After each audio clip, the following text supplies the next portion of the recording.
Hey yo, all right, man. So I see this thing going around. People saying the PPP alone is for fraud. In the news, I've been watching the news. I see the news saying, yeah, it's not. Yeah, you don't fall for this thing, man. This thing is fraud, man. Don't try to keep up on with the Joneses, man. Oh, man, don't do that, man. Don't keep up, man. On fraud, on money, man. Yes, this thing, and I've been watching some videos too. It's saying PPP loan, man. This thing is not real, man. Don't keep up on with no Joneses, man. No good, man. But yeah, man, I just wanna see about this thing, man. I'm gonna put some clip in this video, man. I don't know about no PPP loan, man. I'm out, man. Peace. Medalia Maliki, a defense attorney with Richards Carrington. Welcome on the Business Brief. Thank you so much for having me, Ryan. It's a pleasure to be here. Good to have you. Medalia, you work for a leading litigation firm. I'm hearing there are mounting cases by the Department of Justice and other federal agencies concerning Paycheck Protection Program, PPP fraud. According to the folks over at the Project on Government Oversight, there's over 189 billion in questionable PPP loans, not all of which may be fraudulent, but clearly indicating there may have been substantial abuse of the system and inadequate controls by the federal government. What insights can you share?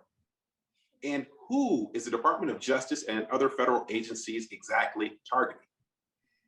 So that's a great question. I think the thing to keep in mind is with this amount of money up for grabs, with limited, restrictions and oversight, and the eligibility requirements being pretty easy to meet, it was a prime target for fraud out the gate.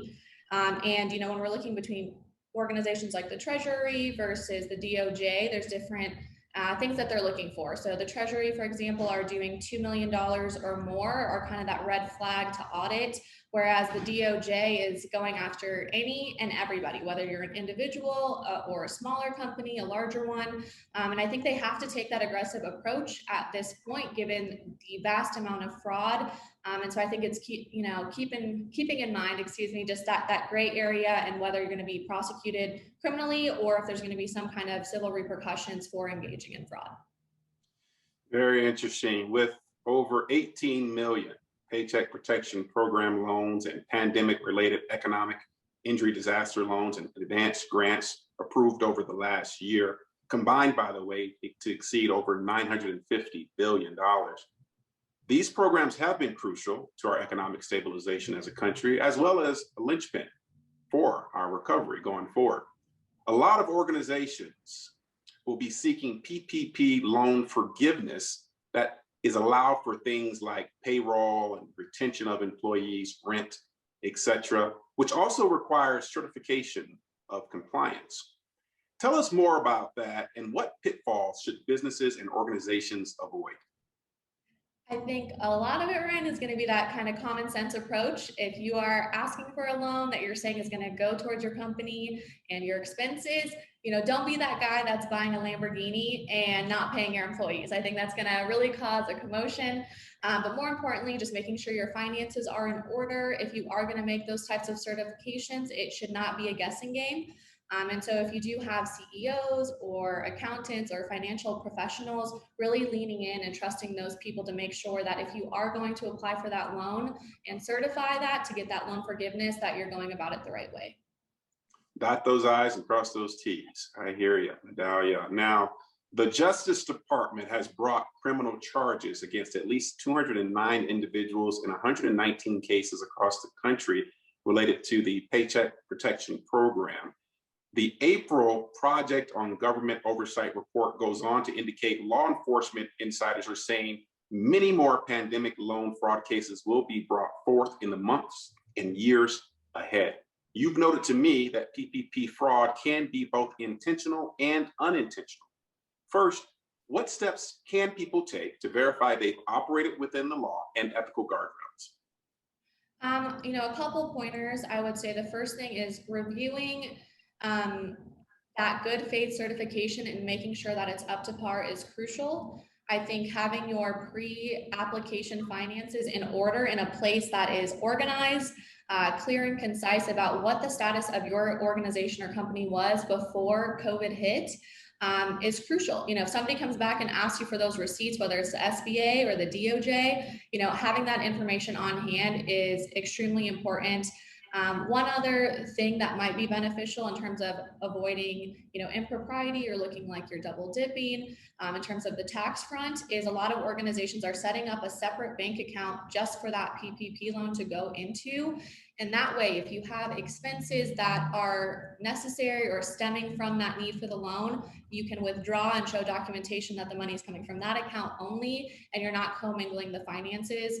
And so, if you're doing measures like that, that might be able to help. And also avoiding fraudsters. There's a lot of people proactively contacting small businesses and saying, hey, give me your sensitive information.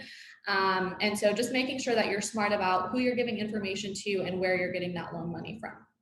Yeah, and I gotta ask, because I believe there's a lot of folks that are probably or will probably be thinking about how can small businesses and individuals who are owners out there who've taken advantage of this PPP money protect themselves should they be subjected to a fraud investigation? If you're at the point where you're being investigated or there are charges pending against you, the most important thing you can do is not sit back and hope that the DOJ is going to go away, because that's not going to be the case. I think hiring federal defense counsel immediately to be, your guidance through the process is really important. And also taking a proactive approach. I think a lot of these agencies, if you can establish that you're not engaging in fraud, that you have the documentation to support that, and you approach them with that, with the advice of counsel, of course, I think that's going to go a long way to either make it so you're not being charged with anything, or to show that you didn't have that intent, which may convert it to a civil situation. But I think the more you can do to protect yourself on the upfront end rather than having to be on the defensive is a good strategy to take. It's going to be so fascinating to see how this all takes shape and develops in the months and years ahead. So important for people, as you say, to not only be proactive, but if they need it, seek appropriate counsel. Medalia Maliki with Richards Carrington, thank you for joining us. Thank you so much for having me.